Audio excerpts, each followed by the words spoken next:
Good morning all of you. आज जो topic हम शुरू करने जा रहे हैं वो कल जो एक लेक्चर मैंने आपके साथ शेयर किया था उसी के कंटिन्यूएशन में है, उसी को हम आगे बढ़ा रहे हैं। और बेसिकली अभी हम कोई थ्योरी नहीं बल्कि प्रैक्टिकल क्लास की बात कर रहे हैं कि प्रैक्टिकल क्लास में आप अलग अलग तरह के जो औत्तिकीय स्लाइड हैं, लीवर के, किडनी के, पेनक्रियास के, थायराइड के, पिट्यूटरी के, लंग्स के, उन स्लाइडों को अपन कैसे पहचाने, है ना। और ये अगर आपने अभी पहचानना शुरू कर दिया या सीख लिया तो ये आगे भी आपके अगर आप लाइफ साइंसेस या जूलॉजी पढ़ते हैं तो आपको काफी मदद मिलेगी इससे, बीएससी के बाद भी। लेकिन उससे पहले मैं ये कहना चाहूंगा कि अभी समय बहुत आपदा वाला चल रहा है और आप सारे लोग एक तो सुरक्षित रहें, जो भी प्रिकॉशन कोविड-19 के लिए है उसका पालन करें, क्योंकि ये कोरोना का जो वायरस है अब ये एयरबॉर्न हो गया है, जैसा कि एक्सपर्ट बता रहे हैं, और इतनी तेजी से ये फैल रहा है कि इसका हिसाब नहीं है। तो कहने का मतलब ये है कि अपने को सुरक्षित रखो और घर से बाहर बिना मतलब नहीं निकलना है, और अपने घर में भी कोई बाहर अनावश्यक जाए तो उसको भी रोकना है। शादी ब्याह किसी फंक्शन को अवॉइड करो, क्योंकि स्थितियां इतनी विकट हो गई हैं कि अभी हॉस्पिटल्स में बेड नहीं है, ऑक्सीजन की आवश्यकता जिन मरीजों को पड़ रही है उनके लिए ऑक्सीजन नहीं है, दवाओं की कमी हो रही है, कुछ ऐसी चीजें जो ऑक्सीमीटर है वो नहीं मिल रहा है, कई चीजें ऐसी जो इस बीमारी से संबंधित है नहीं मिल रही है। तो कहने का मतलब ये है कि आप सुरक्षित रहें, अपना ध्यान रखें, परिवार वालों का भी ध्यान रखें। और इसीलिए ये आज का जो वीडियो है मैंने बड़ा शॉर्ट रखा है। मैं बार बार आपको कहता रहा हूं कि आपको जूलॉजी का जो तीनों पेपर है इसमें कहीं भी कोई परेशानी आए तो आप ग्रुप में लिखिए, या मुझे या सुरेश जी सर को आप इंडिविजुअली उनके व्हाट्सएप पे मैसेज कीजिए। किसी भी तरह की परेशानी आए कहोगे तो हम तुम लोगों का एक गूगल मीट पे भी क्लास ले लेंगे, लाइव क्लास जो होती है ऑनलाइन वो भी हम ले सकते हैं, इसी तरह से हम प्रेजेंट करेंगे। लेकिन मुझे पता नहीं कि कितने बच्चे जुड़ पाओगे उसमें, ठीक है। इसीलिए अभी YouTube पे जैसे हम लेक्चर शेयर कर रहे हैं तो वैसे ही करते रहेंगे। और सबसे बड़ी बात कि आपके व्यूज आने चाहिए, सब्सक्रिप्शन आने चाहिए। जब आपके व्यूज आते हैं तब मुझे लगता है कि भाई ठीक है, मैं मेहनत कर रहा हूं तो बच्चे देख रहे हैं। तो इस बात का ध्यान रखो, अपना अपना ध्यान रखो, अपने घर वालों का ध्यान रखो, है ना। इस बीमारी से बचो और जितना संभव हो पढ़ाई करो, ठीक है। तो चलिए शुरू करते हैं। जैसे कि आप देख रहे हो कि आज जो टॉपिक हमने डिस्कशन के लिए चुना है वो क्या है, किडनी यानी ब्रेक। किडनी का क्या फंक्शन है ये आप सारे जानते हैं। ये बेसिकली फिल्टर है। होता क्या है कि हमारे शरीर में जब प्रोटीन उपापचय होता है तो उसका जो बायोकेमिकल पाथवे होता है, जो रासायनिक परिपथ होता है, उसके दौरान अमोनिया निकलता है। और जो जीव भी बड़े आकार के होते हैं, वायवीय होते हैं, तो अक्सर उसमें जो, या ज्यादातर प्राणियों में ऐसा देखा गया है कि जो अमोनिया है वो सीधा सीधा शरीर से उत्सर्जित नहीं होता, बल्कि क्या होता है कि वो यूरिया में कन्वर्ट करता है या यूरिक एसिड में कन्वर्ट करता है। अब जैसे मैमल्स के केस में देखें तो यूरिया में कन्वर्ट करता है। अब यूरिया शरीर से बाहर कैसे आएगा, खून में जो यूरिया है वो कैसे बाहर आएगा, या थोड़ा बहुत कभी कभी कुछ कंडीशन में यूरिक एसिड भी बढ़ जाता है, नाइट्रोजन की मात्रा भी कभी कभी होती है, तो वो सारी चीजें ब्लड से फिल्टर होनी चाहिए अगर एक रेंज से ज़्यादा यूरिया एक सीमा से बढ़ गया तो वो अंगों के लिए खतरनाक हो सकता है, उसके घातक परिणाम हो सकते हैं। किडनी बड़ा ही इंपॉर्टेंट ऑर्गन है क्योंकि ये हमारे ब्लड को फिल्टर करता है, जो अवांछित उत्सर्जी पदार्थ है उसे फिल्टर करता है। तो किडनी का आपने देखा है, जैसे मैं ये बता रहा हूँ कि ये देखो, ये हमारे पेल्विक रीजन में, मतलब ठीक पेट से नीचे पीठ की तरफ, ठीक है, ये इस प्रकार का एक सेम के आकार वाला किडनी होता है। और ये किडनी दो होते हैं, अभी सिर्फ एक साइड का किडनी दिखाया हुआ है। तब होता क्या है कि इस किडनी में अगर हम देखें तो एक पार्ट होता है इसका बाहर वाला, ये पार्ट जो, मतलब ये जो बाहर जो येलो कलर का जो बाउंड्री दिया हुआ है, ये पार्ट इसका कॉर्टेक्स है। ये क्या है? ये इसका कॉर्टेक्स है। और जो अंदर वाला भाग है, जैसे इसमें दिया हुआ है, ये मार्किंग दिखी हुई, ये क्या है? मेडुला है, ठीक है। इस मेडुला और कॉर्टेक्स के अंदर क्या होते हैं कि फिल्ट्रेशन के लिए बहुत सारे यूनिट्स होते हैं, जिन यूनिट्स को हम कहते हैं नेफ्रॉन। क्या कहते हैं? Nephron. This is the single unit of kidney. और एक किडनी में आप ये मानिए कि करीब करीब 70-80 लाख के आसपास बताते हैं कि उतने न्यूरॉन्स होते हैं।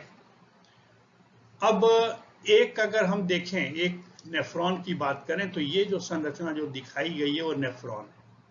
ये सारी आपने पढ़ी है मेरे ख्याल से पहले। तो उसमें क्या होता है कि ये जो आपको ये चीज जो दिखाई दे रही है, ये है इसका बोमेन कैप्सूल।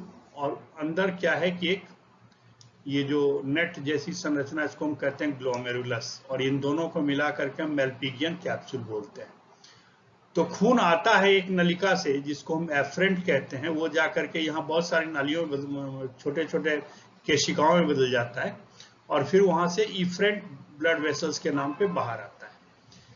तो होता क्या है कि पहले जब यहाँ ब्लड छनता है तो ब्लड की मैक्सिमम चीजें इसमें से छन करके इसमें आ जाती हैं, और फिर उसमें से जो खून के आवश्यक पदार्थ हैं, जैसे मान लीजिए सोडियम है, पोटेशियम है, ग्लूकोज है, एमिनो एसिड है, ये सारी चीजें इन्हीं केशिकाओं के द्वारा पुनः एब्जॉर्ब की जाती है। तो होता क्या है कि यहाँ से जो ये निकला, इसको हम पीसीटी या प्रॉक्सिमल कन्वलेटेड ट्यूब्यूल्स बोलते हैं। लूप ऑफ हेनले है, ये डिस्टल कन्वलेटेड ट्यूब्यूल्स है, और ये कलेक्टिंग डक्ट है। आपके कोई स्कूल की भी किताब होगी तो उसमें भी आपने देखा होगा। और ये संरचना कोई नई नहीं है आपके लिए।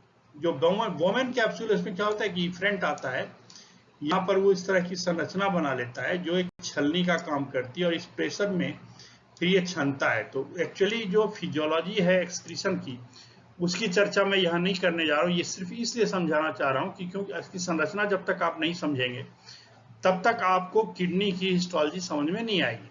तो फिजियोलॉजी इसकी हम अगले साल पढ़ेंगे 3rd ईयर में। फिलहाल ये संरचना है। अब उसमें से हम देखते हैं कि ये दिखता कैसे है। जैसे ये देखिए, ये बोमेन कैप्सूल है, और बोमेन कैप्सूल का यहाँ से अगर हम सेक्शन काटें कॉर्टेक्स वाले रीजन से, यहाँ से या यहाँ से, तो क्या होगा? उस कट में इसका भी कट आएगा। जो बोमेन कैप्सूल है या जो मेल्पिगियन ट्यूब्यूल है, तो उसका कट आता है, तो वो एक ऐसी संरचना दिखाई पड़ती है। ठीक है, कैसी संरचना दिखाई पड़ती है? ऐसी संरचना जो मैं मार्क कर रहा हूँ। और फिर बाद में जब नलिका कटेगी तो क्या होगा? उसमें क्या होगा? आपको ऐसी आउटलाइन दिखेगी, ऐसी आउटलाइन दिखेगी। अगर हम किसी नलिका को काट दे, जिस प्लेन से भी कटेगा, मान लिया ऐसे कटेगा, तो आउटलाइन डिफरेंट हो जाएगी।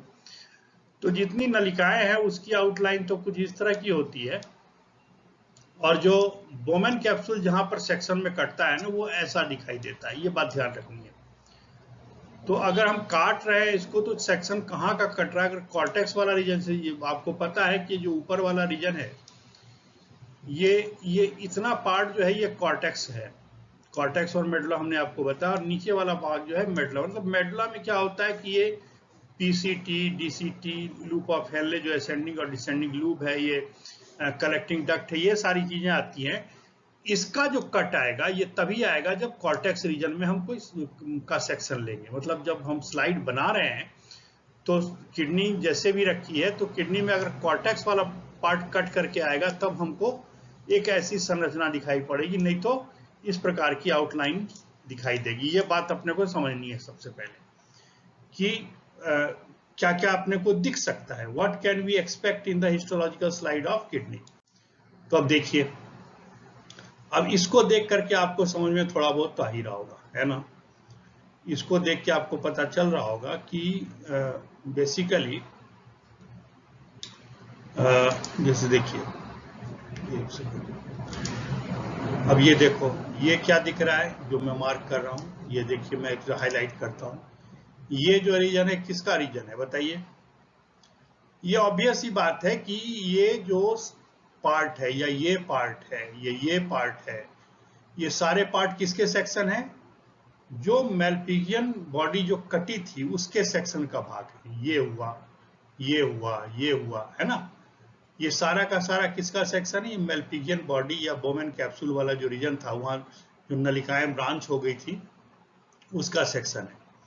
जबकि जो प्रॉक्सिमल कन्वोल्यूटेड ट्यूब्यूल्स था, डिस्टल कन्वोल्यूटेड ट्यूब्यूल्स था, कलेक्टिंग डक्ट था, लूप ऑफ हेनले था, उसके जब सेक्शन आएंगे तो ऐसे आएंगे। अभी तो मैंने तो आपको सिर्फ एक नेफ्रॉन दिखाया था, लेकिन किडनी में मैंने बताया कि लाखों की संख्या में नेफ्रॉन्स होते हैं। तो एक साथ बहुत सारे नेफ्रॉन्स कटते हैं, और बहुत सारे नेफ्रॉन्स कटेंगे तो ऑब्वियस ही बात है कि खूब सारे तो आपको बोमेन कैप्सूल नजर आएंगे। और इसमें नीचे क्या है कि सारे किडनी के जो ट्यूब्यूल्स वाले पार्ट हैं वो सारा आप देखिए, अगर आउटलाइन आप इनकी देखें ना, आप इनकी अगर आउटलाइन देखोगे, जैसे ये देखिए, ये कलर ही नहीं मिल रहा है मुझे कि मैं दिखाऊं आपको। ये देखो, जैसे ये आउटलाइन आप देख रहे हैं, ये आउटलाइन आप देख रहे हैं, है ना, ये आउटलाइन देख रहे हो, ये सारा का सारा सेक्शन है किसका, किसी न किसी नलिका या ट्यूब का कटा हुआ सेक्शन अपने को दिखाई पड़ रहा है। और ये सारे ट्यूब्स या नलिकाएं कौन सी है, ये प्रॉक्सिमल कन्वोल्यूटेड ट्यूब्यूल्स हैं या डिस्टल कन्वोल्यूटेड ट्यूब्यूल्स हैं, है ना। तो कहने का मतलब ये है कि इसमें दो तरह की चीजें आपको दिखाई पड़ती है। किडनी का सेक्शन पहचानना सबसे आसान में से है कि जैसे ये आपको इस तरह से ऐसा लग रहा है कि बहुत सारे ट्यूब्स कटे हुए हैं, है ना, और उस ट्यूब्स के बीच में क्या था, जैसे हमने कल पैनक्रियास किया था तो उसमें कुछ एरिया था आइलैंड टाइप, लेकिन वो आइलैंड टाइप एरिया के जैसा ही क्या है कि यहाँ पर बहुत सारे सेक्शन अपने को क्या मिल रहे हैं, अब उसमें आइलेट ऑफ लैंगरहैंस था बीच बीच में, लेकिन यहाँ खूब सारे आप देखिए कि ये सारे के सारे क्या है, these are the section of glomerulus और बोमेन कैप्सूल, है ना, उसके बीच का सेक्शन जो मेलपिगियन बॉडी है उसका सेक्शन है, और ये सारे के सारे क्या है, इन नलिकाओं का आउटलाइन। अब हम ये भी पता लगा सकते हैं कि जो सेक्शन हमारे सामने है, क्योंकि अब होता क्या है कि जब सेक्शन बनाने की क्रिया होती है तो आमतौर पर किडनी को हम क्या करते हैं, एक ब्लॉक में, मोम के ब्लॉक में फिक्स करते हैं, माइक्रोटोम से हम काटते हैं, तो कटता जाता है, कटता जाता है, कटता जाता है। तो उसमें क्या होता है कि बहुत सारा उसका रिबन आता है, हो सकता है कि कुछ सेक्शन में उसके कॉर्टेक्स वाले पार्ट आए और कुछ सेक्शन में फिर क्या होगा, नीचे मेडला वाले पार्ट आ जाए। तब हम ये कैसे पहचानेंगे कि कॉर्टेक्स वाला पार्ट है या मेडला वाला पार्ट है, उसको पहचाना जा सकता है। देखिए, ये तो ऑब्वियस ही बात है कि ये जो पार्ट है, ये क्योंकि यहाँ पर बोमेन कैप्सूल का सेक्शन दिखाई दे रहा है ना, यहाँ पर बोमेन कैप्सूल, एक सेकंड,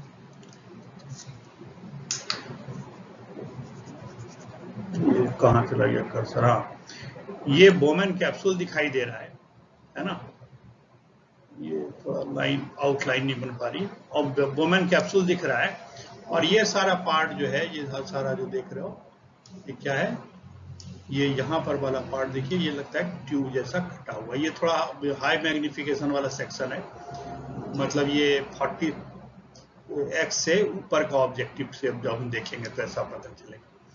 तो जिसमें भी आपको ये पता है कि अगर सेक्शन हम यहाँ से लेंगे, मान लीजिए हम यहाँ से सेक्शन लिया, तो ऑब्वियस ही बात है यहाँ का सेक्शन है, तो क्या होगा, इसके कट में हमेशा इसके कट में यहाँ से जो कट आएगा उसमें से बोमेन कैप्सूल का कट आएगा। लेकिन अगर कोई सेक्शन यहाँ से आ रहा है तो क्या होगा, आपको सिर्फ ट्यूब दिखाई देगा, जैसा यहाँ दिख रहा है। यहाँ पर आपको बोमेन कैप्सूल कोई नहीं दिखाई दे रही है, इसमें बोमेन कैप्सूल दिखाई दे रही है, लेकिन बाकी सब में क्या है, ट्यूब दिखाई दे रहा है। और ये देखिए, ये 100x का मैग्निफिकेशन है, और उसमें देखिए कि जो ट्यूब है उसकी आउटलाइन कितनी क्लियर है, जो ट्यूब कटे हुए हैं उनका जो सेक्शन है उसकी आउटलाइन देखिए कितनी क्लियर है, दिख रहा है ना, ये देखो इस ट्यूब की आउटलाइन, इसकी आउटलाइन, है ना, ये सारे ट्यूब्स की आउटलाइन, और आउटलाइन में जो जो जो जो आउटलाइन जो बना रही है उन उन कोशिकाओं के न्यूक्लियस भी यहाँ पर साफ दिखाई दे रहे हैं। तो जैसे ये क्या है, प्रॉक्सिमल कन्वलेटेड ट्यूब्यूल्स का कट है, डिस्टल का कट है। उसी तरह से अगर खूब बड़ा, जैसे इसमें तो बीच में ल्यूमन बहुत छोटा है, बड़े से ल्यूमन वाला दिखाई दे तो हमें कनेक्टिंग डक्ट भी मिलेगा। तो कहने का मतलब इस प्रकार से आप किडनी के स्लाइड को बड़े आराम से पहचान सकते हैं, और होपफुली जब नेक्स्ट टाइम आप स्लाइड देखेंगे माइक्रोस्कोप के नीचे तो आप आराम से इस सेक्शन को पहचान सकेंगे। इसके साथ ही आज का लेक्चर खत्म कर रहा हूं मैं। कोई भी सवाल हो बच्चों जरूर पूछो मेरे से, ठीक है। आप डायरेक्ट मैसेज कीजिए, व्हाट्सएप कीजिए, या किसी तरह का एकेडमिक हेल्प हो या कोई और हेल्प हो तो जरूर बताओ। Thank you very much.